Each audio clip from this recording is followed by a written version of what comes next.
और चलिए अब एक नजर the untold stories of Modi पर।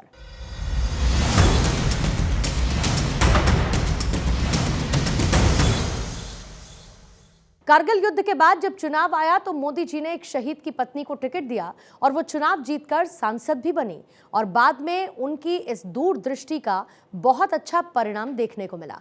ये कहना है केंद्रीय मंत्री मनोहर लाल का। The untold stories of Modi में ऐसी ही एक अनसुनी कहानी मनोहर लाल की जुबानी। लोकसभा का कारगिल युद्ध के बाद चुनाव आया और उस चुनाव में स्वाभाविक है कारगिल में बहुत से शहीद हुए। तो उन्होंने जो हरियाणा में कैंडिडेट चयन की बात आई तो उन्होंने कहा कि एक कोई कारगिल शहीद इसको चुनाव में उतार सकते हैं क्या।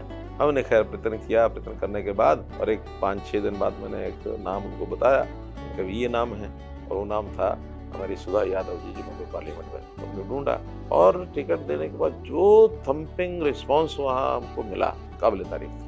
और उसके बाद सुधा यादव को कोई एक्सपीरियंस भी नहीं था, कोई उनके पास कुछ प्रकार के साधन भी नहीं थे। तो एक दिन एक मीटिंग की कार्यकर्ताओं की साधन इकट्ठे करने के लिए उन्होंने आह्वान किया और आह्वान किया तो उसमें शुरुआत उन्होंने अपने पास से की। उन्होंने कहा कि जब मैं घर जाता हूँ तो मेरी जो माँ है वो प्यारवश अब मेरी जेब में कुछ न कुछ पैसे डाल देती है। मैं तो बेचारा कोई खर्च होता नहीं, मैं तो वैसे ऐसे पड़े रहते हैं। कभी कोई अच्छा काम मुझे ध्यान में आए तो मैं उस पैसे का योगदान वहाँ कर देता हूँ। जेब से हाथ डाला लेकिन वो पैसे निकाल करके और वो जो रखा हुआ था कलश, उस कलश के अंदर डाल दिए। और उस कलश के अंदर मोदी जी के पैसे डालने का एक जैसे कोई इंतजार ही कर रहा हो और सब लोग लाइनों में आकर के बराबर वो जो कलश पैसों का भर गया। और कई लोगों ने अनाउंसमेंट कराई जो पैसे नहीं भी थे तो भी 1-1 लाख रुपया उस समय 1999 की बात है, 1-1 लाख रुपया भी लोगों ने उस समय अनाउंस किया।